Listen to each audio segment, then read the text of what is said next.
सुप्रभात, नमस्कार सभी विद्यार्थियों को बगरू महिला पीजी महाविद्यालय की ऑनलाइन कक्षा में पढ़ी गई हार्दिक स्वागत एवं अभिनंदन।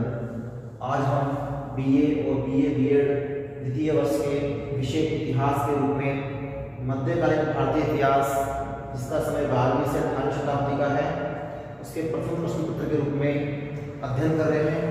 और आज हमारा टॉपिक रहेगा प्रकरण के रूप में मराठा राज्य। आज हम जो पढ़ेंगे उसमें हम मराठा राज्यों को देखेंगे, जो कि शिवाजी के शासनकाल से आरंभ होता है और पश्चात उनके उत्तराधिकारी के द्वारा लंबे समय तक इसको महाराष्ट्र में स्थापित किया हुआ होता है, जो कि आधुनिक समय की महत्वपूर्ण पहचान है। उसी के साथ आज हम मराठा राज्य में उस समय को पढ़ेंगे जिस समय भारत में मुगल सत्ता का शासन था, अर्थात मुगल वंश का शासन था। और मुगल वंश के शासन के समय मुगल बादशाह के रूप में औरंगजेब का शासनकाल था, क्योंकि औरंगजेब का समय ही शिवाजी के समकालीन समय के रूप में माना जाता है। क्योंकि औरंगजेब 1658 में जब गद्दी पर बैठा, उस समय महाराष्ट्र में मराठों के रूप में शिवाजी के द्वारा शक्ति को संगठित किया गया और मराठा छत्रपति के रूप में अपने मराठा शक्ति को संपूर्ण महाराष्ट्र में फैलाते हुए दक्षिण भारत में अपनी शक्ति का वर्चस्व स्थापित किया। आज इसी को हम शुरुआत करते हैं। सबसे पहले प्रस्तावना के रूप में देखेंगे तो पता चलता है कि मराठा राज्य के संस्थापक के रूप में जो शिवाजी माने जाते हैं, उन शिवाजी का समय जो रहा विशेष रूप से शासनकाल के दौरान माने तो उन्होंने विशेष रूप से 1676 में गद्दी प्राप्त की और वहां से लेकर 80 तक उन्होंने अपना प्रभाव बनाया था, क्योंकि 1680 में इनकी मृत्यु हो गई। जबकि इन्होंने अपना प्रभाव दिखाना जो शुरू किया वो 1646 से ही अपना प्रभाव दिखाना शुरू कर दिया। तो 46 से लेकर 80 तक शिवाजी जो थे महाराष्ट्र के, वहां पर इन्होंने महाराष्ट्र में मराठा जाति के रूप में मराठों का उत्थान किया। और मुगलों में बात करें समय मुगल वंश में तो औरंगजेब जो था उसका शासनकाल 1658 में आरंभ हुआ और 58 से लेकर 80 तक दोनों के मध्य आपस में संघर्ष की स्थिति रही, वो विशेष उल्लेखनीय है। हालांकि हम मराठा राज्य को मुगल वंश से तुलनात्मक रूप से पढ़ते हुए उसको आगे भी अध्ययन करेंगे कि औरंगजेब के समय और मराठा राज्य में कौन शासक रहे, अर्थात छत्रपति रहे। क्योंकि महाराष्ट्र के अंदर शिवाजी ने मराठा छत्रपति की उपाधि धारण की। और कब की? 1664 में जब उन्होंने गद्दी प्राप्त की, उस समय उन्होंने छत्रपति की उपाधि धारण की। 16 जून 1674 को इन्होंने जब अपना राज्याभिषेक करवाया, उसी के साथ राज्याभिषेक के साथ मराठा छत्रपति की उपाधि उन्होंने प्राप्त की। याद रहे, आगे आने वाली इनकी जो संतानें या उत्तराधिकारी जो होंगे वो भी शिवाजी के समान ही अपने आप को छत्रपति कहेंगे और अपना शासन का संचालन करेंगे। लेकिन इसकी शुरुआत छत्रपति शब्द की वो शिवाजी के द्वारा मराठों के लिए की गई थी, जिसको मराठा छत्रपति के नाम से जाना जाता है। अब पढ़ते हैं हम शिवाजी का परिचय कि शिवाजी का जन्म परिचय कब से कब तक रहा। तो देखिए, शिवाजी के जीवन परिचय की बात करें तो 19 फरवरी 1627 में इनका जन्म हुआ सिवनेरी के दुर्ग में। और मृत्यु का समय जो है वो है 3 अप्रैल 1680 का समय, जो कि रायगढ़ के दुर्ग में, रायगढ़ जो कि राजधानी में रहेगी, रायगढ़ जो है उस दुर्ग के अंदर इनकी मृत्यु हुई थी। जीवन और मृत्यु का समय है। जन्म जो हुआ 19 फरवरी 1627 को महाराष्ट्र के शिवनेरी के दुर्ग में हुआ। शिवनेरी के जो दुर्ग है उसमें यहाँ पर इनका जन्म हुआ। इनके पिता का नाम शाहजी भोसले और माता का नाम जीजाबाई था। ठीक है। और इनके दादाजी जो थे उनकी देखरेख में और माता की देखरेख में इन्होंने अपने आप को विकसित किया। हालांकि शिवाजी के बारे में हम विस्तार से देखें तो शिवाजी के बारे में कहा जाता है कि शिवाजी का जन्म 19 फरवरी 1627 में शिवनेरी नामक जो पहाड़ी दुर्ग था उसमें हुआ, जो महाराष्ट्र में जुन्नर नामक कस्बे के पास स्थित था। शिवाजी के पिता शाहजी भोसले जो थे वो उस समय बीजापुर के सुल्तान जो थे मोहम्मद आदिल शाह, उनके वहाँ पर क्या थे, सैनिक सेवा में नियुक्त थे और पूना का किला उस समय शाहजी भोसले के अधिकार में था। किंतु बाद में 1640 में शाहजी भोसले ने शिवाजी और उनकी माता जीजाबाई को पुणे के किले में रहने के लिए भेज दिया। जन्म तो हुआ शिवनेरी के दुर्ग में, लेकिन बाद में शाहजी भोसले ने अपने पुत्र शिवाजी और उनकी पत्नी जीजाबाई अर्थात माँ और बेटे दोनों को 1640 में पूना के किले में भेज दिया और वहाँ पर उन्होंने अपना जीवन जीना शुरू किया। कहा जाता है कि वहाँ पर शिवाजी के द्वारा अपनी सैन्य व्यवस्था को कुशल संचालन के रूप में समस्त गुणों से पारंगत होने के बाद शिवाजी द्वारा राजनीति और युद्ध विद्या में प्रशिक्षण लिया गया। उनके संरक्षक के रूप में शिवाजी के जो संरक्षक नियुक्त किए गए थे वो थे दादाजी कोपरदेव। क्या नाम था? दादाजी कोपरदेव जो थे वो शिवाजी के संरक्षक थे।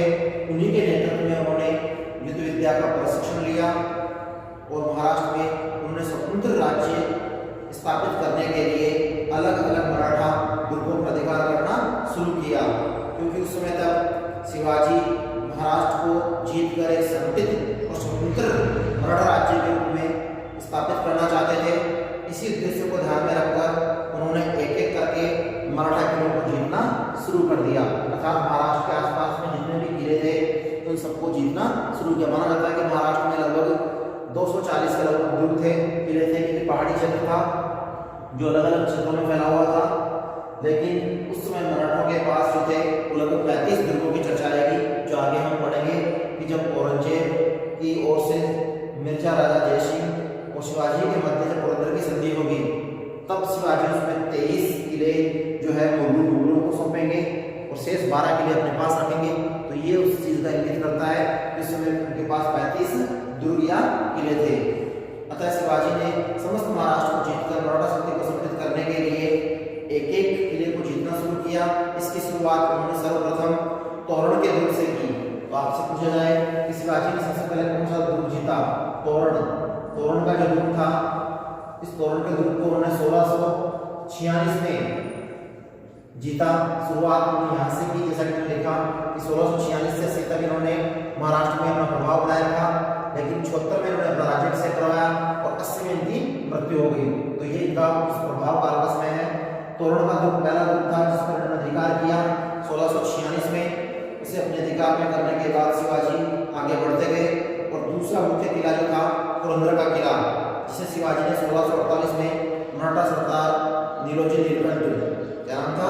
नीलोजी नीलकंठ से जीता। तो 1648 में दूसरा किला पुरंदर का किला, पुरंदर का किला या दुर्ग जो था वो 1648, इसके 2 साल बाद इसको जीता, पुरंदर के किले को।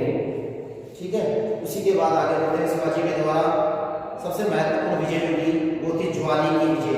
ज्वाली का दुर्ग था 3 नंबर पे, ज्वाली दुर्ग के नाम से भी जाना जाता है, ज्वाली का गढ़ भी कहते हैं इसे। ज्वाली का दुर्ग जो था 1656 में इन्होंने इस पर विजय प्राप्त की और इसे जीत लिया। 1656 में मराठा सरदार चंद्रराव मौर्य को मारकर इस दुर्ग पर उन्होंने अधिकार किया, क्योंकि 1656 में यहाँ पर जब इन्होंने युद्ध किया वहाँ चंद्रराव मौर्य जो था वो यहाँ का शासक था, इस दुर्ग का रक्षक करता था। उसको हटाकर उसने हत्या करवा रहा था, उसको युद्ध में मारकर ज्वाली के विजय के बाद शिवाजी ने अपने दुर्ग और किलों को बढ़ाते हुए अपने आसपास के प्रदेशों पर भी अपना अधिकार स्थापित कर लिया। ज्वाली का दुर्ग तो जीता ही था, उसके साथ साथ ज्वाली के आसपास का जो क्षेत्र था उस पर भी शिवाजी के द्वारा अपना प्रभुत्व स्थापित कर लिया गया। इसी के साथ साथ शिवाजी ने ज्वाली के किले में विशेष रूप से उनको जो शस्त्र सामग्री के साथ साथ विशाल राजकोष जो प्राप्त हुआ, उसी के से शिवाजी ने अपनी सैन्य व्यवस्था और आर्थिक स्थिति को मजबूत किया। माना जाता है कि शिवाजी को ज्वाली के दुर्ग में बहुत सा ढेर सा खजाना मिला और उससे उनकी आर्थिक स्थिति संपन्न हो गई, जिससे उन्होंने अपनी अर्थव्यवस्था को सुधारा और साथ ही साथ सैन्य व्यवस्था को भी मजबूत किया, सैनिकों को कुशल प्रशिक्षण दिया और अपनी एक स्वस्थ और मजबूत सेना संगठित की। ये अपने आप में शिवाजी का ज्वाली दुर्ग की विजय के बाद महत्वपूर्ण कार्य रहा। ज्वाली विजय के बाद शिवाजी के द्वारा मुगल प्रदेशों पर भी अधिकार करने का निश्चय किया गया और उसी के फलस्वरूप शिवाजी ने सर्वप्रथम मुगल साम्राज्य में पहला आक्रमण जो किया वो 1657 के समय किया। 56 से आगे बढ़ते हुए नंबर 4 का जो आक्रमण उन्होंने किया 1657 में मुगल प्रदेशों पर। इस पर मुगल जो प्रदेश थे, क्योंकि दक्षिण भारत में भी मुगलों ने अपना अधिकार बनाया हुआ था, इसलिए मुगल प्रदेश के ऊपर अधिकार करने के लिए 1657 में शिवाजी के द्वारा पहली बार आक्रमण किया गया और उसकी के समय माना जाता है कि अगले वर्ष औरंगजेब 1658 में गद्दी पर बैठा, सिंहासन पर बैठा, क्योंकि औरंगजेब का टाइम जो था वो 1658 से लेकर 1707 तक का समय माना जाता है। इसीलिए शिवाजी उनके समकक्ष या समकालीन माने जाते हैं।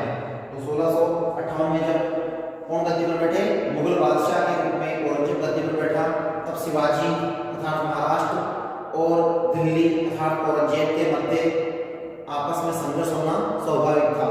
इसीलिए औरंगजेब ने दक्षिण नीति को अपनाते हुए मराठों पर आक्रमण करने का निश्चय किया और उसी दक्षिण नीति के आधार पर औरंगजेब द्वारा जो मराठों पर आक्रमण किया गया उसमें औरंगजेब का जो शासनकाल और जीवनकाल था उसके अनुसार उसने 4 चरणों में मराठों के साथ संबंध बनाए। तो दूसरा पॉइंट में हमारा परिचय के बाद जिसको हम यहाँ पर तीसरा प्रस्तावना छोड़ते हुए औरंगजेब और मराठों के मध्य संबंध को पढ़ेंगे। औरंगजेब और मराठों के मध्य संबंध देखने को मिलेगा तो 4 रूपों में देखने को मिलेगा, अर्थात औरंगजेब के और मराठों के जो उत्तराधिकारी थे उनके मध्य संबंध 4 भागों में है। समय के अनुसार उनका अलग अलग है। जैसे पहला औरंगजेब और शिवाजी, इसको हम विस्तार से पढ़ेंगे, जिसमें औरंगजेब का समय वहां से शुरू होगा जहां से वो गद्दी पर बैठा अर्थात 1658 और उस समय वहां पर मराठों में कौन था, शिवाजी। तो शिवाजी का समय जो रहेगा मराठों के साथ मुगलों के साथ वो 1680 तक का समय है। तो प्रथम चरण जो है उसमें समय 1658 से लेकर 1680 तक है। दूसरा जो है औरंगजेब और संभाजी। संभाजी कौन थे, शिवाजी के पुत्र। याद रहे ये वंश परंपरा थी, उसी के अलावा मराठों में भी वंश परंपरा रही। शिवाजी के 2 पुत्र थे, उनमें बड़ा पुत्र जो था वो क्या था, संभाजी था। और छोटा पुत्र कौन था, राजाराम। तो संभाजी, क्योंकि संभाजी जो थे वो गद्दी पर बैठे और उनका समय है 1680 से 1689। ज्यादा समय उन्होंने शासन का सुन नहीं होगा, लेकिन औरंगजेब के मध्य और संभाजी के मध्य जब विवाद रहा तो औरंगजेब ने संभाजी का वध करवा दिया था, उनकी हत्या करवा दी। वो समय था 1689 का और यही वो समय था जिसमें औरंगजेब ने पूरी तरह से दक्षिण भारत को जीतने का दृढ़ निश्चय किया और दक्षिण भारत पर अलग अलग समय अलग अलग अभियान भेजे और वो संभाजी का शासनकाल था। तीसरा समय जो रहेगा चरण के रूप में वह औरंगजेब और राजाराम के मध्य संबंध, क्योंकि राजाराम जो था शिवाजी का दूसरा पुत्र था अर्थात छोटा पुत्र था, इसलिए राजाराम गद्दी पर बैठा। हालांकि संभाजी के पुत्र था, संभाजी के पुत्र का नाम है, ये बता दें आपको, संभाजी के पुत्र का नाम है शाहू। क्या नाम है, शाहू। लेकिन ये भी अल्पवयस्क था, छोटा था, इसलिए इसको गद्दी पर नहीं बैठाकर कौन गद्दी पर बैठा, राजाराम गद्दी पर बैठा। राजाराम ने 1689 से लेकर 1700 ईस्वी तक शासन का कुशल संचालन किया, लेकिन अकस्मात 1700 में राजाराम की मृत्यु हो गई और उसके बाद यहाँ से वापस शासन की सत्ता जो है वो इसके पास आ गई। राजाराम की पत्नी जो थी ताराबाई, उन्होंने अपनी सत्ता को हाथ में लेते हुए शासन का संरक्षण के रूप में कुशल संचालन किया, क्योंकि ताराबाई का जो पुत्र था अर्थात राजाराम का जो पुत्र था वो था शिवाजी द्वितीय। क्या नाम था, शिवाजी द्वितीय। ये दादा के नाम पर बेटे का नाम रखा गया था शिवाजी द्वितीय। वो अल्प आयु का था, इसलिए उसकी सुरक्षा कौन बनी, ताराबाई। और उन्होंने औरंगजेब के शासनकाल के समय 1700 से लेकर चौथे चरण के रूप में 1707 तक मराठाओं की कमान संभाली। इसीलिए ये संबंध पढ़ा जाता है औरंगजेब एवं ताराबाई के मध्य मराठा संबंध के रूप में। इसके रूप में पढ़ा जाता है औरंगजेब एवं ताराबाई के मध्य मराठा संबंध के रूप में जो समय रहा वो 1700 से लेकर 1707 ईस्वी तक रहा, क्योंकि 1707 का वो समय जिसमें औरंगजेब की मृत्यु हो गई और तत्पश्चात इन दोनों के मध्य संबंध समाप्त हो गए और मराठों का उत्तराधिकारी काल शाहू के समय से 1708 से चालू हुआ, जो लंबे समय तक आगे चलता रहा। वो हम फाइनल की क्लास यहाँ हमें इन 4 संबंधों को देखना है, जिसमें विशेष रूप से पहला औरंगजेब और शिवाजी को, फिर दूसरा औरंगजेब और संभाजी का, तीसरा औरंगजेब और राजाराम का, और चौथा औरंगजेब और ताराबाई का। तो औरंगजेब के समय 4 मराठा छत्रपति या ये कह सकते हैं शासकों का शासनकाल देखने को मिलेगा। तो हम यहाँ से शुरुआत करते हैं पहले पॉइंट की, औरंगजेब और शिवाजी के मध्य संबंध। देखिए, औरंगजेब और शिवाजी के मध्य जो संबंध है वो अपने आप में एक महत्वाकांक्षा के आधार पर था, क्योंकि शिवाजी भी अपने आप में महत्वाकांक्षी व्यक्ति थे और औरंगजेब तो था ही था। इसलिए 1658 से लेकर 1680 के मध्य मराठों और मुगलों के मध्य अनेक युद्ध हुए। उन युद्धों में मराठों को भी विजय मिली और यहाँ तक कि औरंगजेब ने भी कुछ हद तक दक्षिण भारत की विजय में सफलता प्राप्त की, जिनमें उसके लिए पुरंदर की संधि अपने आप में एक महत्वपूर्ण तथ्य साबित होता है। जैसे हम पढ़ते हैं, औरंगजेब द्वारा गद्दी पर बैठने के बाद शिवाजी के विरुद्ध उन्होंने अनेक अभियान चलाए। उन सैनिक अभियानों में अधिकांश अभियानों में मुगल सेनानायक जो थे वो असफल रहे, किंतु कुछ राजपूत सरदारों ने शिवाजी का दमन करने में कुछ हद तक सफलता प्राप्त की। तो कुछ हद तक सफलता जो प्राप्त की वो किस रूप में की, जैसे शिवाजी का दमन करने में जब मुगल सेनानायक असफल रहे तब औरंगजेब के द्वारा हिंदू शासकों का सहारा लिया गया, जिसमें आमेर के शासक मिर्जा राजा जयसिंह को 1664 में कहाँ भेजा गया, शिवाजी के पास भेजा गया उन्हें परास्त करने के लिए। अंत में दोनों के मध्य 1665 में युद्ध हुआ और उस युद्ध में हारने के बाद शिवाजी ने जब आत्मसमर्पण किया अर्थात मजबूर किया जयसिंह के द्वारा, तब जून 1665 में शिवाजी और मिर्जा राजा जयसिंह के मध्य एक संधि हुई, जिसका नाम था पुरंदर की संधि। क्या नाम था? पुरंदर की संधि। के बाद पूछा है पुरंदर की संधि किस किस के बीच हुई और कब हुई?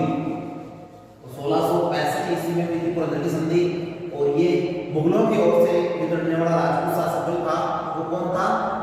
मिर्जा राजा जयसिंह, जयपुर के आमेर के कछवा राजघराने का शासक। तो मिर्जा राजा जयसिंह, मिर्जा राजा जयसिंह और शिवाजी के मध्य, शिवाजी के मध्य याद रहनी चीज पुरंदर की संधि, पुरंदर की संधि हुई। और इस पुरंदर की संधि जो हुई 1665 ईस्वी में, इसका समय भी याद है आपको, 1665 ईस्वी में पुरंदर की संधि हुई थी। जून का समय था शिवाजी और मिर्जा राजा जयसिंह के मध्य, जून 1665 ईस्वी के मध्य। मिर्जा राजा जयसिंह किसकी ओर से था? मुगलों की ओर से। मुगलों में कौन? औरंगजेब की ओर से। और इधर मराठों की ओर से कौन थे? मराठों की ओर से शिवाजी। तो याद रहे, मुगलों की ओर से हिंदू राजपूत राजा मिर्जा राजा जयसिंह और मराठों की ओर से शिवाजी के मध्य पुरंदर की संधि हुई जून 1665 ईस्वी को। और इसमें कुछ शर्तें रखी गई, क्योंकि इसमें शिवाजी को संधि करने के लिए मजबूर कर दिया गया, किसके द्वारा? मिर्जा राजा जयसिंह के द्वारा। तो इसमें शर्तें रखी गई, इसको हम संधि शर्तें कहते हैं। क्या कहते हैं इनको? संधि शर्तें। तो देखते हैं पुरंदर की संधि शर्तें कौन कौन सी थी, उनमें क्या किया गया।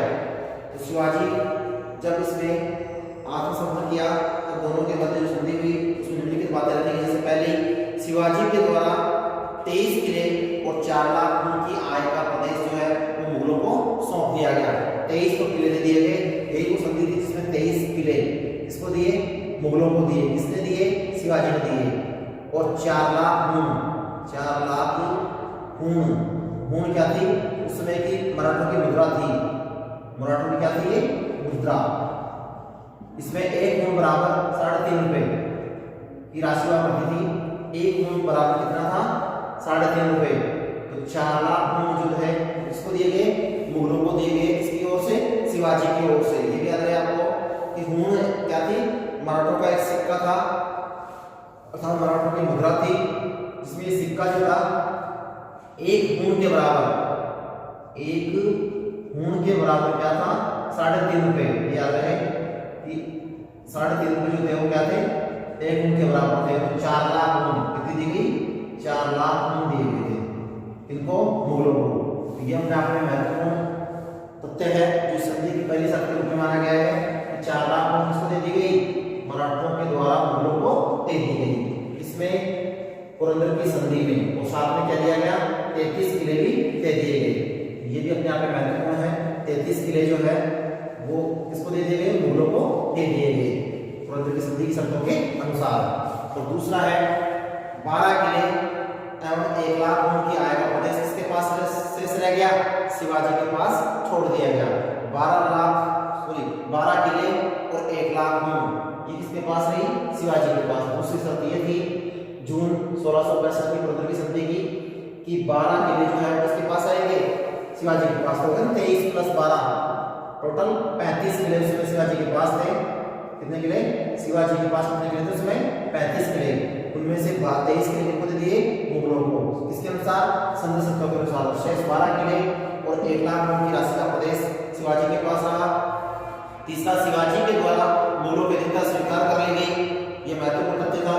चौथा, शिवाजी के पुत्र संभाजी जो बड़े पुत्र थे, जो हम आगे बढ़ेंगे दूसरे युग में, शिवाजी के बड़े पुत्र संभाजी को इसकी सेवा में ले लिया गया, मुगलों की सेवा में ले लिया गया अथवा मुगल सम्राट की सेवा में लिया गया। और साथ ही साथ 5000 मराठा सरदारों को भी मुगल सेवा में नियुक्त किया गया। देखिए, हारने के बाद शिवाजी को ये चीज भी करनी पड़ी कि अपने पुत्र के साथ साथ 5000 सैनिकों को भी मुगल सम्राट की सेवा में रखा गया। पांचवी अंतिम शर्त थी, यदि मुगल सेना के द्वारा बीजापुर पर आक्रमण किया जाएगा तो शिवाजी के द्वारा बीजापुर के युद्ध में उसकी सहायता की जाएगी। ये मदद भी अपने आप में औरंगजेब के द्वारा किससे मंगवाई गई? शिवाजी से। यानी शिवाजी को प्रतिबंधित कर दिया गया कि अगर हम आगे बीजापुर पर आक्रमण करते हैं तो मराठे क्या करेंगे? मुगलों का साथ देंगे। कौन से आक्रमण में? बीजापुर के आक्रमण में। तो ये थी पुरंदर की संधि। अब है संधि का महत्व किस रूप में रहा। इस प्रकार संधि के द्वारा शिवाजी को अपने राज्य का 2/3 भाग मुगल सम्राट को सौंपना पड़ा, जिसे 2/3 कह सकते हैं। पुरंदर की संधि के बाद शिवाजी मिर्जा राजा जयसिंह की सलाह पर कहाँ गए? औरंगजेब से मिलने के लिए आगरा, वहाँ गए, दिल्ली गए। और जब जयसिंह ने उन्हें वहाँ दिल्ली बुलाया तो उसमें औरंगजेब ने धोखे से शिवाजी को वहाँ कैद कर लिया और उन्हें मरवाने का षड्यंत्र रचा। लेकिन शिवाजी ने उनके षड्यंत्र को विफल बना दिया और वे कारागार से अर्थात जेल से या बंदी गृह से छुपकर बचकर निकल गए।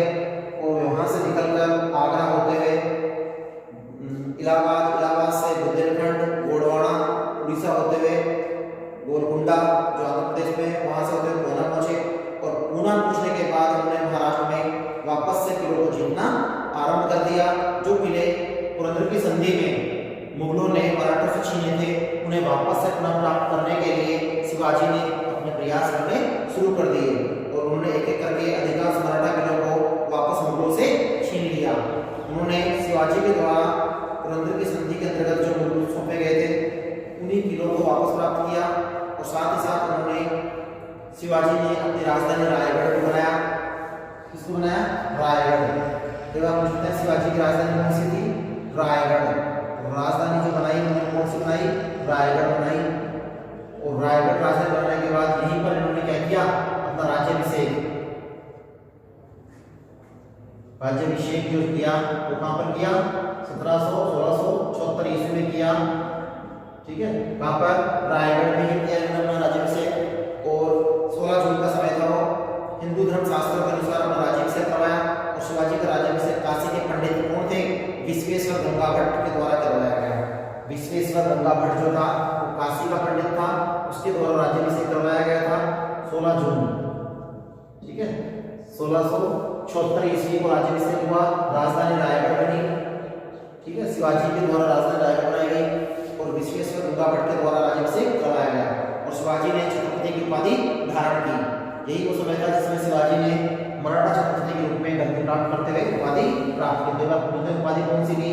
उपाधि कौन सी ली? मराठा छत्रपति। मराठा छत्रपति की उपाधि जो ली शिवाजी ने वो इसी समय ली थी। कब? 16 जून 1676 को जब राज्याभिषेक हुआ रायगढ़ में जो उनकी राजधानी थी, वहां पर उन्होंने उपाधि प्राप्त की। अब आगे उन्होंने अपना विजय अभियान चलाते हुए शिवाजी ने अधिकांश किलों को अपने अधिकार में कर लिया। अंतिम विजय के रूप में कर्नाटक पर विजय प्राप्त की। कर्नाटक का प्रदेश शिवाजी के द्वारा 1677 में बीजापुर के सुल्तान सिकंदर आदिल शाह से छीना गया, क्योंकि बीजापुर में सुल्तान सिकंदर आदिल शाह का शासन बीजापुर के अधिकांश क्षेत्रों को अपने में मिला लिया। बाद में 3 अप्रैल 1680 को रायगढ़ के दुर्ग में शिवाजी की क्या हो गई, मृत्यु हो गई। क्योंकि उनका अंतिम समय था कि 3 अप्रैल 1680 को उनकी रायगढ़ के दुर्ग में मृत्यु हो गई। और इस प्रकार औरंगजेब और शिवाजी के जीवन काल में मराठा शक्ति का दमन नहीं कर पाए, क्योंकि शिवाजी के रहते हुए औरंगजेब मराठों को पूरी तरह से नहीं दबा पाए। शिवाजी ने मरते दम तक मराठा शक्ति को संगठित करने का प्रयास किया और शिवाजी अपना एक स्वतंत्र मराठा राज्य स्थापित करने में सफल भी रहे। तो ये था शिवाजी का समय, इसके अनुसार औरंगजेब के शासनकाल के समय के अनुसार। पहला चरण कंप्लीट है, जिसमें 1680 तक का हमने पढ़ा कि 3 अप्रैल 1680 में शिवाजी की मृत्यु हो गई। और तत्पश्चात अब शिवाजी की जगह छत्रपति कौन बना, शिवाजी का बड़ा पुत्र संभाजी, जिसका समय 1680 से आरंभ होता है और 1689 तक चलता है। दूसरा चरण पढ़ रहे हैं औरंगजेब के अनुसार संभाजी के मध्य संबंध अर्थात मुगलों और मराठों का संबंध। दूसरे चरण, इस चरण में माना जाता है कि शिवाजी के 2 पुत्र थे। बड़ा बेटा जो था संभाजी और दूसरा छोटा पुत्र जो था राजाराम। शिवाजी की मृत्यु के बाद ज्येष्ठ पुत्र संभाजी मराठा छत्रपति बना, किंतु शिवाजी के विपरीत संभाजी ने अपने उग्र स्वभाव के कारण महाराष्ट्र की जनता में अपनी अलोकप्रियता सिद्ध कर दी, अर्थात उसका जनता में विश्वास नहीं बन पाया, क्योंकि उसको उग्र स्वभाव का माना गया। इसी कारण वह जनता में अलोकप्रिय बन गया और जनता में काफी बदनाम भी रहा। मराठा सरदारों ने उसका सहयोग नहीं किया, वे इससे संतुष्ट नहीं थे। अतः संभाजी के मुख्य सलाहकार जो थे कवि कलश नाम का एक पंडित था, जो संभाजी का मुख्य सलाहकार था। कवि कलश नाम से उनको जाना जाता है। वो बहुत बुद्धिमान था, चातुर्य था, पंडित था। महाराष्ट्र की जनता में संभाजी की अलोकप्रियता का लाभ उठाकर बीजापुर और गोलकोंडा दोनों राज्यों को जीतने के लिए औरंगजेब ने 1689 में संभाजी पर आक्रमण किया और संभाजी को इस युद्ध में हराकर उन्हें कैद में या कारागार में डाल दिया। क्योंकि औरंगजेब चाहता था दक्षिण भारत पर विजय प्राप्त करना, इसलिए उसने गोलकोंडा और बीजापुर को जीतने के साथ साथ मराठा राज्यों में संभाजी को भी आक्रमण की चुनौती दी और संभाजी इस युद्ध में पराजित रहे और पराजित होने के बाद उन्हें बंदी बना लिया गया और 1689 में ही उन्हें मृत्यु के घाट अर्थात मौत के घाट उतार दिया गया। ठीक है, तो इसी के साथ साथ माना जाता है कि 1689 में संभाजी की मृत्यु हो गई। तत्पश्चात औरंगजेब की दक्षिण नीति यहाँ तक आता है काफी हद तक बहुत सफल रही, क्योंकि यहाँ पर उनको मराठों में हार और मुगलों की जीत के रूप में सफलता मिली। तो ये था दूसरा चरण। तीसरा चरण है औरंगजेब और राजाराम के मध्य का संबंध के रूप में 1689 से 1700 के समय का। इस समय की बात करें तो 1689 में संभाजी की मृत्यु के बाद उसका पुत्र साहू जो व्यस्त नहीं था, इसलिए संभाजी की मृत्यु के बाद उसके छोटे भाई राजाराम को छत्रपति बनाया गया अर्थात गद्दी पर बिठाया गया। छत्रपति का तात्पर्य यहाँ पर उसी से है जो शिवाजी ने आरंभ की, वही उपाधि यहाँ के शासकों को तथा उत्तराधिकारियों द्वारा ली गई। तो राजाराम छत्रपति बना। संभाजी का वध कर देने के बाद अपनी सारी सैनिक शक्ति जो है औरंगजेब ने दक्षिण भारत में मराठों के दमन में लगा दी। राजाराम के द्वारा औरंगजेब की अथाह सैनिक शक्ति को सामना करने के लिए जो व्यवस्था लागू की, उसके अनुसार उसने शिवाजी के समय की केंद्रीय जो राजपूत प्राथमिक व्यवस्था थी उसको छोड़कर उसके स्थान पर उसने जगह जगह सत्ता का विकेंद्रीकरण कर दिया और जागीर प्रथा को आरंभ किया। आप याद रहे कि मराठों में जागीर प्रथा किसने आरंभ की? राजाराम ने। उन्होंने प्रत्येक जगह जागीरदार के रूप में स्वतंत्र राज्य के रूप में उनको बांट दिया अर्थात उनको स्वतंत्र जागीरें दे दी और वहाँ का स्वतंत्र शासन स्वीकार कर लिया। देखते देखते संपूर्ण महाराष्ट्र में समस्त प्रदेश जागीरों में बढ़ गया, जो मराठा सरदारों के रूप में फैल गया। सभी मराठा सरदारों ने अपनी अपनी जागीरों में स्वतंत्रता प्रदान करने के लिए मुगलों से संघर्ष किया और राजाराम के द्वारा भी अपने अंतिम समय तक मराठों के साथ संघर्ष किया, किंतु अंत में अकस्मात 1700 में राजाराम की मृत्यु हो गई और राजाराम की मृत्यु के बाद ही उसकी जो व्यवस्था थी वो भी उसके साथ ही समाप्त हो गई, जिसे हम मराठा संघ के नाम से भी जानते हैं। उन्होंने राजाराम के द्वारा महाराष्ट्र में मराठा संघ लागू किया और राजाराम के द्वारा केंद्र के स्थान पर स्थानीय और लोकतांत्रिक विधि के आधार पर स्थापित किया गया। मुगलों के आक्रमण का सामना करने के लिए राजाराम ने छापामार युद्ध प्रणाली को काम में लिया। इसीलिए माना जाता है कि राजाराम के समय औरंगजेब का दाव नहीं चला तथा उसने मराठों को पूरी तरह पास नहीं कर सका, किंतु 1700 में जब औरंगजेब ने आक्रमण किया उससे पूर्व ही 1700 में राजाराम की मृत्यु हो गई और राजाराम की मृत्यु होने के बाद औरंगजेब ने मराठों का दमन करने का दोबारा से प्रयास किया। और अब यहाँ पर चौथे चरण के रूप में पढ़ेंगे हम औरंगजेब और ताराबाई, जो किसकी पत्नी थी? राजा राम की। और अगर पूछा जाए संभाजी की पत्नी का नाम क्या था? यशुबाई। यशुबाई था। यशुबाई के पुत्र का नाम क्या था? साहू, जो कि संभाजी का पुत्र था, तथा संभाजी की पत्नी जो थी वो यशुबाई थी। और यहाँ पर राजा राम की पत्नी जो थी वो कौन थी? ताराबाई। ताराबाई के पुत्र का नाम क्या था? शिवाजी द्वितीय। 1700 में राजा राम की मृत्यु हो जाने के बाद उसका पुत्र शिवाजी द्वितीय मराठा चक्रवर्ती बना, किंतु शिवाजी द्वितीय अल्पवयस्क था, इसीलिए उसकी माता ताराबाई को उसका संरक्षक नियुक्त किया गया। ताराबाई ने 1700 से लेकर 1707 तक मराठों के नेतृत्वकर्ता के रूप में मराठों की वास्तविक शक्ति को और सत्ता को अपने हाथ में रखा और प्रशासन का कुशल किया।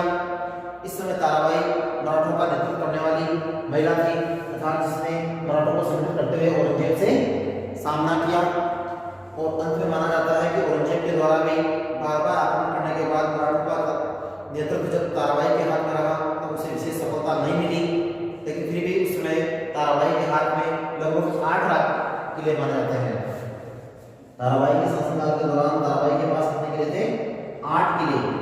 वो किले थे जो ताराबाई के पास थे। उन किलों के नाम है जो विशेष रूप से मराठों के अधीन थे।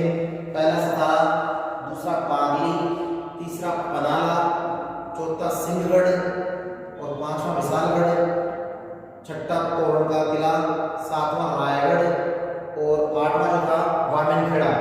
ये 8 किले जो थे वो ताराबाई के अधीन थे। किस समय? 1700 से 1707 के समय। लेकिन औरंगजेब ने 1706 में मराठों के विरुद्ध संघर्ष किया और उसमें वामनखेड़ा नामक जो था उस किले को अपने अधिकार में कर लिया। माना जाता है कि ताराबाई के समय औरंगजेब के द्वारा अनेक युद्ध किए किंतु 8 किलों को नहीं छीन सका, लेकिन अंतिम समय में 1706 में औरंगजेब के द्वारा वामनखेड़ा के दुर्ग पर अधिकार कर लिया गया। और इस समय यहाँ पर 2 सैयद बंधुओं के द्वारा अपनी वीरता का परिचय दिया गया और इस दुर्ग की रक्षा की गई। और इस प्रकार इस आक्रमण के दौरान औरंगजेब क्या हुआ? गंभीर रूप से बीमार पड़ा और वामनखेड़ा के दुर्ग से लौटकर वो अहमदनगर चला गया, जहाँ पर 1707 में उसकी मृत्यु हो गई। तो ये था अंतिम समय औरंगजेब का वामनखेड़ा के दुर्ग को जीतने के लिए। ताराबाई के अधीन था, 8 नंबर का दुर्ग था, उस पर 1706 में उसने आक्रमण किया और कुछ हद तक उसने सफलता प्राप्त की, क्योंकि वहाँ पर सैयद बंधु जो थे उन्होंने उसको सैन्य कौशल के आधार पर उसका विरोध किया और उसी में वो बीमार पड़ा और अंत में बीमार होने के बाद अहमदनगर चला गया और अहमदनगर जाने के बाद 1707 में औरंगजेब की मृत्यु हो गई। इस प्रकार से 1707 तक 58 से लेकर 1707 तक जो दक्षिण नीति औरंगजेब की रही वो मुगल और मराठों के मध्य संबंध के रूप में इस प्रकार 4 चरणों में देखी जाती है। अब है शिवाजी की शासन व्यवस्था, क्योंकि हम विस्तार से इसको पढ़ेंगे शिवाजी को। तो शिवाजी की शासन व्यवस्था देखेंगे किस रूप में रही। तो शिवाजी की शासन व्यवस्था को देखें तो शिवाजी की शासन व्यवस्था के रूप में शिवाजी के द्वारा केंद्रीय शासन व्यवस्था जिसको हम कह सकते हैं वो रही 8, जिसे अष्टप्रधान मंत्रिमंडल के नाम से जाना जाता है, उसके रूप में। पहली व्यवस्था केंद्रीय शासन व्यवस्था जो अष्टप्रधान मंत्रिमंडल के रूप में थी, इसमें 8 मंत्री थे। इसको प्रशासनिक व्यवस्था के नाम से भी जाना जाता है। तो इस प्रशासनिक व्यवस्था या शासन व्यवस्था में पहला चरण जो है केंद्रीय शासन के रूप में है, जिसमें अष्टप्रधान मंत्रिमंडल है जिनके नाम ये हैं। पहला पेशवा जो पीएम तथा प्रधानमंत्री के रूप में था, इसके रूप में था प्रधानमंत्री। याद रहे पीएम को प्रधानमंत्री के रूप में जानते हैं। इससे पहला पेशवा प्रधानमंत्री के रूप में, दूसरा आबत्ते जिसको मजूमदार के नाम से जानते थे, तीसरा मंत्री जिसको वाक्य नवीस के नाम से जानते थे, चौथा सचिव जिसे श्रुनवीस के नाम से जानते थे, पांचवा सुमंत जिसे दबीर के नाम से जानते थे, छठा सेनापति जिसे सैन्याधिपति के नाम से जानते थे, सातवां पंडित राव जिसे दानाध्यक्ष के नाम से जानते थे, क्योंकि दानाध्यक्ष से दान पुण्य का किसी का था, और 8वां न्यायाधीश जिसे न्यायाधीश के रूप में ही जानते थे। इस प्रकार से 8 जो थे वो अष्टप्रधान मंत्रिमंडल के रूप में जाना जाता है। पहला पूछा जाता है शिवाजी की केंद्रीय शासन व्यवस्था में अष्टप्रधान शब्द से क्या तात्पर्य है? तो आप बता सकते हैं अष्टप्रधान शब्द का तात्पर्य यहाँ पर 8 प्रकार के मंत्रियों से है, जो कि उनका 8 मंत्रिमंडल था। उसमें 8 मंत्री थे। अलग अलग कार्यों को अलग अलग मंत्रियों के द्वारा संभाला जाता था जिसमें विशेष रूप से जैसे पहला पेशवा प्रधानमंत्री के रूप में था, जो मराठा छत्रपति के बाद में मराठों की सबसे महत्वपूर्ण शक्ति के रूप में पद माना जाता था। इसे राजनीतिक कार्य की देखरेख के लिए नियुक्त किया जाता था। दूसरा आमत्य, इसे मजूमदार कहा जाता है, आमत्य मजूमदार। इसका मुख्य कार्य था राज्य की आय और व्यय का लेखा जोखा रखना, वित्त मंत्री के रूप में कार्य करना। तीसरा मंत्री या वाक्याधीश, इसका मुख्य कार्य दरबार में क्या करना, मंत्री का शांति व्यवस्था बनाए रखना। तो वाक्याधीश जो था दरबार में शांति और व्यवस्था बनाए रखने के लिए कार्य करता था। चौथा सचिव, जो कि श्रुनवीस के नाम से भी जाना जाता था। इसका मुख्य कार्य छत्रपति के द्वारा लिखे जाने वाले पत्रों को और आदेशों को लिखना और उनका ब्यौरा रखना। तो सचिव जो था वो छत्रपति के द्वारा लिखे जाने वाले पत्र थे उनका ब्यौरा रखता था, लेखा जोखा रखता था, इसलिए वो सचिव कहलाता था। पांचवा जो था वो था सुमंत, जिसे दबीर कहते हैं। ये सुमंत जिसे विदेश मंत्री के नाम से भी जाना जाता है, मराठा छत्रपति का मुख्य सलाहकार भी हुआ करता था। सुमंत जो था मराठा छत्रपति शिवाजी का क्या था, मुख्य सलाहकार भी हुआ करता था। इसे इस नाम जानते थे, दबीर के नाम से भी जानते थे। छठा सेनापति, इसको सर नौबत के नाम से जानते हैं और ये मराठा सेना का मुख्य अध्यक्ष हुआ करता था। सेनापति जो था इसको सर नौबत के नाम से जानते थे। ये मराठा सेना का क्या होता था, मुख्य सेनापति हुआ करता था। सैन्य संचालन का नेतृत्व इसी के हाथ में होता था। सातवां पंडित राव, इसको दानाध्यक्ष कहते थे। ये धर्म और दान विभाग का मुख्य अध्यक्ष था और धार्मिक कार्यों का संचालन इसी के नेतृत्व में किया जाता था। इसको पंडित राव भी कहते हैं और दानाध्यक्ष के नाम से भी इसको जाना जाता है, क्योंकि दान पुण्य और धर्म से संबंधित जितने भी कार्य थे वो इसी के माध्यम से करवाए जाते थे। आठवां और अंतिम न्यायाधीश, जिसको न्याय विभाग का मुख्य अध्यक्ष अथवा न्यायालय का न्यायाधीश कहा जाता था। ये न्याय विभाग का मुख्य अध्यक्ष था, इसलिए इसको न्यायाधीश की संज्ञा दी जाती थी। तो इस प्रकार से 8 मंत्रियों के द्वारा केंद्रीय शासन व्यवस्था का संचालन कुशलता के साथ संचालित किया जाता था। तो ये थी शिवाजी की पहली शासन व्यवस्था का स्वरूप, जिसे केंद्रीय शासन व्यवस्था कहते हैं, जिसमें अष्टप्रधान मंत्रिमंडल, जिनमें 8 मंत्री और उनके कार्य और उनके पद। अब है दूसरा प्रांतीय व्यवस्था। प्रांतीय व्यवस्था के द्वारा उन्होंने जो कार्य किया उसमें 2 अधिकारी नियुक्त किए। कितने अधिकारी? 2 अधिकारी नियुक्त किए, जिनके द्वारा अलग अलग जगह अपना नेतृत्व करते हुए कार्य किया गया। एक सेनाध्यक्ष के रूप में और दूसरा शांति व्यवस्था करने के रूप में। साथ ही साथ राज्य की आय व्यवस्था का लेखा जोखा रखने और राजस्व वसूल करने का कार्य भी इन्हीं का था। इसी के साथ साथ शिवाजी के शासनकाल में राजस्व व्यवस्था को देखते हैं और थोड़ा सैन्य व्यवस्था को देखते हैं। राजस्व व्यवस्था में शिवाजी के शासनकाल में जमींदारों के मध्य भूमि कर वसूल करने का कार्य जो करते थे वो अधिकारी नहीं थे। उनकी जगह शिवाजी ने भू राजस्व अधिकारी की नियुक्ति की।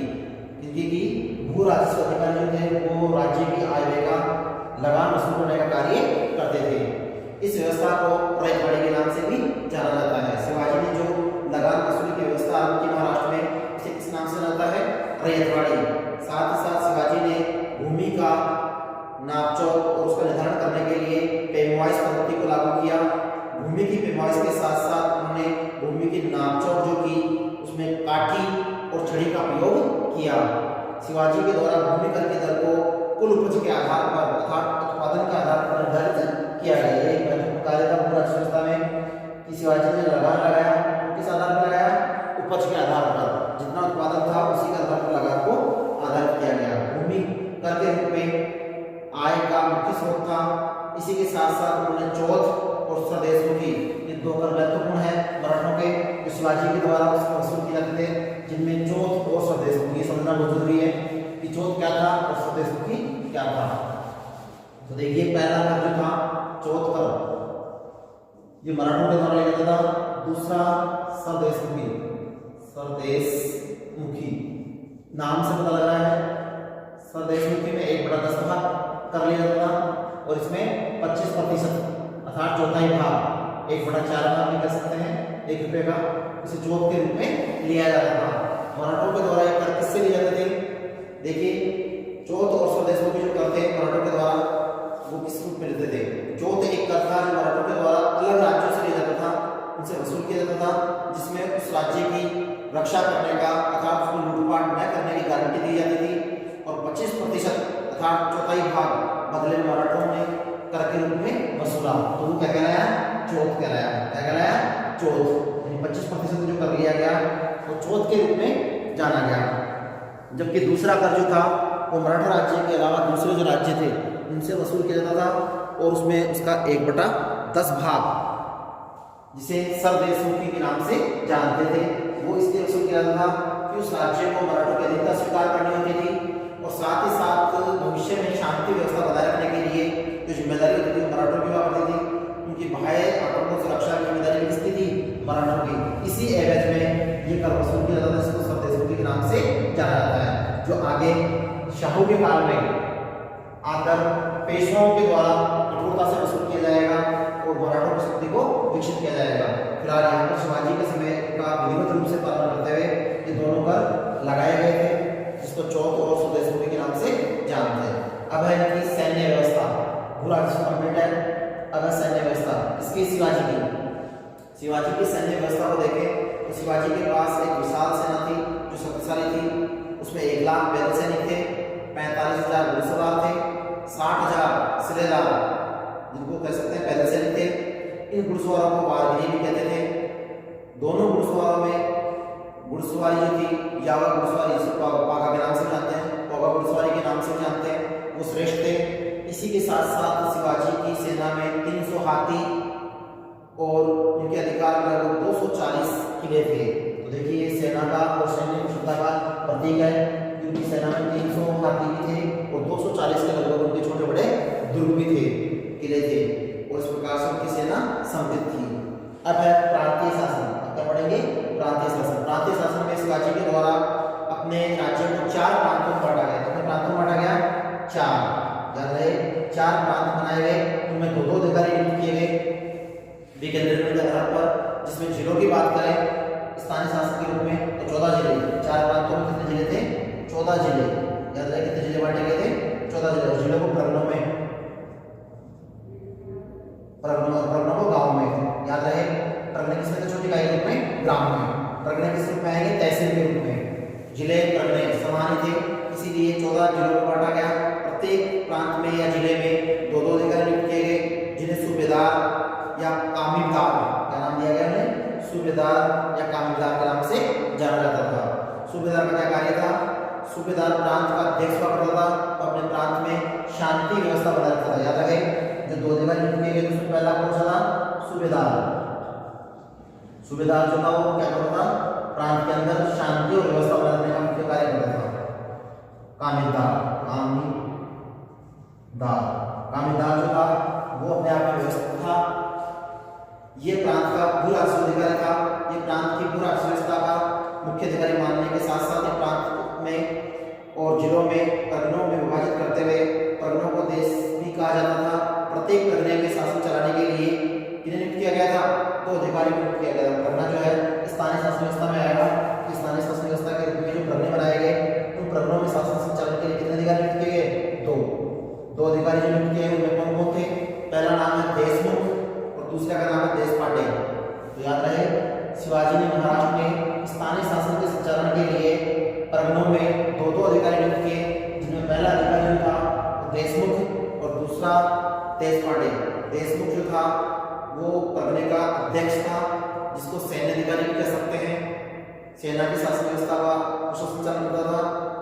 उसी के साथ साथ देशपांडे जो था उसका मुख्य कार्य भूमि की नापजोख करना और क्या करवाना? लगान वसूली का कार्य करवाना। तो ये था देशपांडे का कार्य। देशमुख और देशपांडे जो थे वो प्रगणे के मुख्य अधिकारी हुआ करते थे। अब सबसे छोटी इकाई ग्राम। प्रगणों में कई गांव बांटे गए थे। प्रगणों में क्या थे? कई छोटे-छोटे गांव थे। वहां पर लिखा भी है मैंने। पहला प्रगणों की शासन व्यवस्था जो पढ़ लिए, दूसरा ग्राम या गांव की शासन व्यवस्था। गांव को कई भागों में बांट रखा था, जिसमें गांव का मुखिया हुआ करता था पटेल।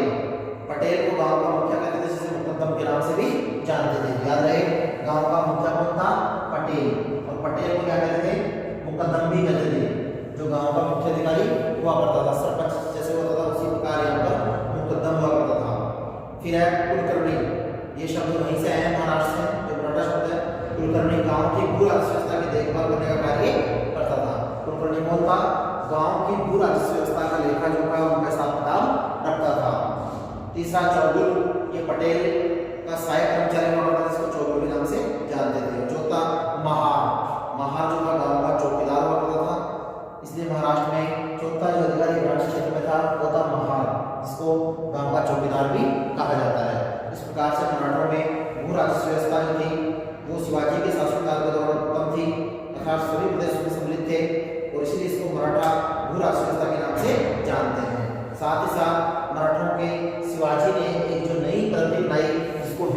पातशाही के नाम से भी जानते हैं।